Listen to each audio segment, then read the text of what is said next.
Once you get close to it, then you could save this as a preset and apply it to your images as a default if you wanted to, or apply it on a selective basis.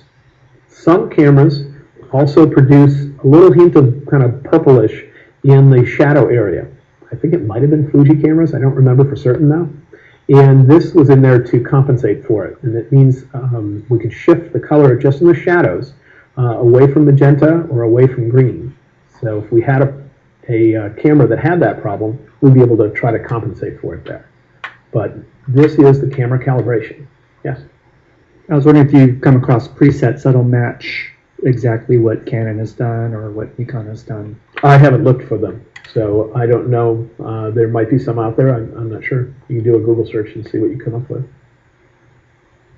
So I just want to make sure you knew that was there. And the main thing is I would make a preset for every one of these.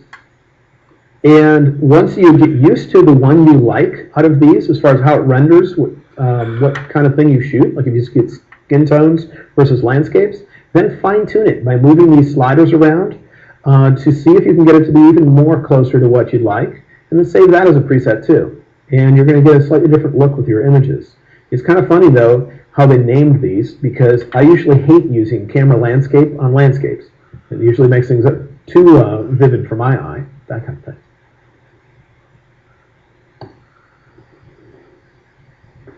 Now, the one other area we have not talked about yet is noise reduction and sharpening.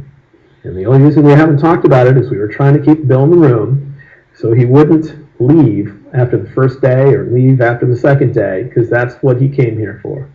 Only reason he's in the room. Yeah, that's the only reason why I came. Yeah. So I might change that. Now here I have an image. This is actually a picture of my home. My home is currently in this shot, not really on wheels. It's being raised up above the ground to have some work done on it. But that is my mobile home. I've been living on that for 7 years now. And we have a different one that's being worked on, a vintage bus that I'll eventually live in. And that vintage bus is in Oregon. I'll be heading back to it once I'm done here. But this image, the exposure was less than ideal when it was taken. And because of that, it has a lot of noise. Let me show you what it originally looked like, because it looks kind of ridiculous now. I'm going to hit the reset button. Right? That was the shot. But it was the only shot I took.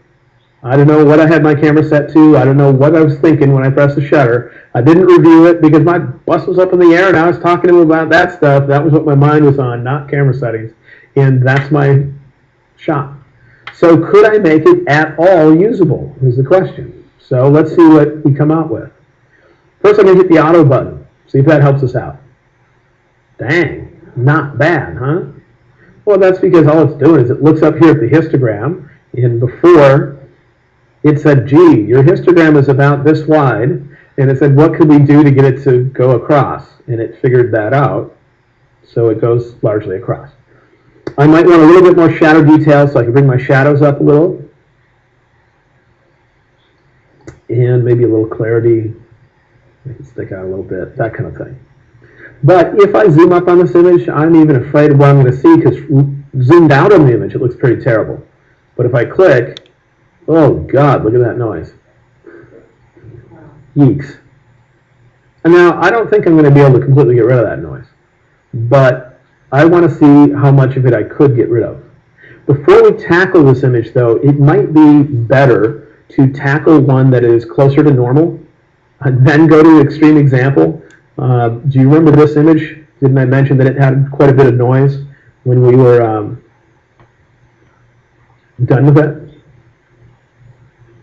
Yeah, you see a bunch of noise in there? So why don't we try this image, a little less extreme, then we can pop over to the other one, see what we can get away with. All right. I'm going to come down here to the detail panel. In the detail panel is this little zoomed up version that you could collapse or expand with a little triangle.